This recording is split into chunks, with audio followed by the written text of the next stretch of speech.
this is Chris the Nightmare Ariola, and you're watching Mission Boxing Today on YouTube. Heavyweight boxing fans, what's the deal? So it looks like Mariusz Wach is pulling out of this fight with Agit Kabayel for that EBU heavyweight title. Now, it's a vacant title. The title was vacated by Pulev. So it seems like Wach is going to pull out. I'm hearing there's rumor that he may fight Erkan Teper March 18th. All right. Now, the fill-in opponent for Mariusz Wach will be, if you go by the EBU rankings, it's the number 15 rated guy, Belgian fighter. I do not know how to pronounce his name, man. I went on YouTube, and there's only about 4 or 5 videos on YouTube of this guy fighting. And in all the videos, I cannot hear them pronounce his name. All right, but I believe it's pronounced Herve or Herve Hubeaux. There is some clips on YouTube. If you haven't heard of him, you can go and watch his fights. 6'4", about 240 pounds, only 24 years old. He has a good record, 26-1 with 12 KOs. But the fights I've seen, he was being very aggressive and he was coming forward, throwing punches. He fights a lot shorter than 6'4" because it seems as if he's a mid-range fighter. He wants to come forward, throw overhand rights, uppercuts, hooks, power shots. But then again, it could have been just against those opponents that I've seen on YouTube.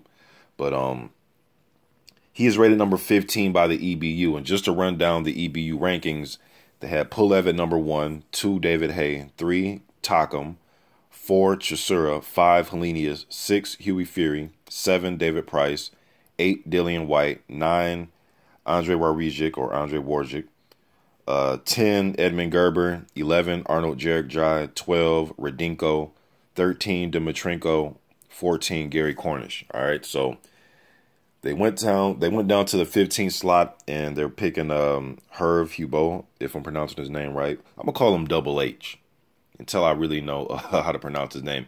It's hard pronouncing some of these other guys that are from different countries, man. It's hard to pronounce their names, but yeah, I'm hearing Mariusz Wach and Erkan Teper might go down March 18th, man. But first, going to this fight with Kabayel and Double H. Kabayel, they're the same age. They're both 24. Kabayel's 15-0 with 12 knockouts. You look at their resume, I noticed some of the journeymen on Double H's resume. Journeyman level guys, really doesn't seem like he stepped up at all. The one loss was against a guy that I never heard of. The guy was like 4 wins, 6 losses, and 1 draw. Then he fought that guy again in a return bout, and he won by split decision. So 26-1. Kabayel, just, you know, on his resume, at least there are some guys that I recognize. Gimba Aluakan, that was a fight that was on Box Nation, I think. That fight's on YouTube. Thought that was a decent fight for him, and then he beat Christian Lewandowski. Lewandowski's lost 2 in a row now, but he fought Lewandowski when they were both undefeated, and going into that fight, it was kind of a toss-up. You didn't know who was going to win, 2 undefeated prospects. Both Lewandowski brothers lost that night. The other brother lost to, I believe lost to Tom Schwartz that night. But, so, going by resumes, I would favor Kabayel, but they're both young. Kabayel, late starter of the boxing. I've seen him in the Fury gym, training with the Fury boys, so he's learning. You know, I may favor Kabayel in this just because I've seen a little bit more of him. I think he's been in there with the tougher opposition. Double H, he has more fights, but it seems as if Kabayel has took on the tougher challenges with 11 less fights.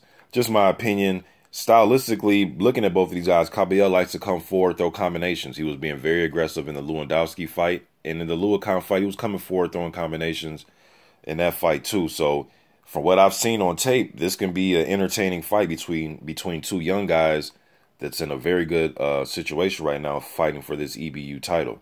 You know, so stylistically, this could be a very good fight. I wonder if Double H will be able to stand up to Kabayel's combinations and punches. You know what I mean? But, man, the fights I've seen of Double H, he was coming forward being very aggressive, again, against lesser opposition. But stylistically, I think this would be a good fight.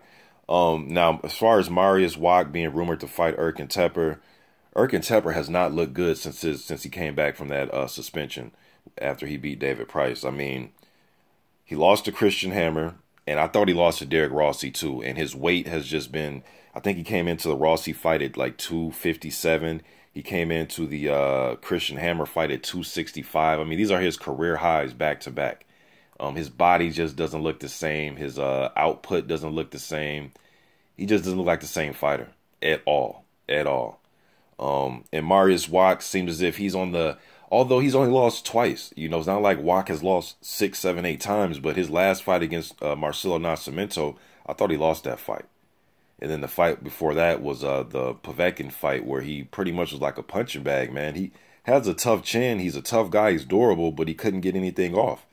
You know what I mean? I think he's, so him pulling out the fight with Kabayel, he probably thought he was going to lose the fight maybe, or maybe there's more fight, or maybe there's more money that's going to be offered to him in fighting Erkan Teper.